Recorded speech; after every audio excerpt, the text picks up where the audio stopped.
ლაგოდეხის სოფლმაწიმის მოსახლეობამ პროტესტის ნიშნად საქართველო-აზერბაიჯანის დამაკავშირებელი ცენტრალური მაგისტრალი გადაკეტა, რომელიც რამდენიმე წუთში პოლიციის უშუალო ჩარევის შემდეგ გაიხსნა. მოსახლეობა აზერბაიჯანში გადასვლის მსურველთა უსასრულო რიგებს აპროტესტებს, რის გამოც სოფელში გაუსაძრისი პირობებია შექმნილი.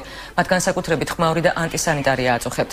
ადგილზე კახეთის საპატრულო სამმართველოს უფროსი ალექსანდრე გოგიჩაიშვილი მივიდა. მისი განმარტებით საპატრულო პოლიციის სამოქმედო არეალი უშუალოდ საზღვრის პერიმეტრს მოიცავს და იქ შეფერხებას ადგილი არ აქვს. მოსახლეობა პრობლემის მოუგვარებლობის შემთხვევაში აქციებით იმუქრება.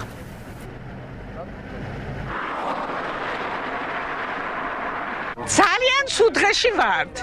ნაგავი, სიბინძურე, მანქანების ხმაური მთელი ღამები არ გვაძინებს. ბავშვები სულ მაღლა ხტიან, ვერ იძინებენ. მთელი ღამე 1000 კაცზე მეტი ოჩერეთში იდგა. მთელი ღამე და დღე.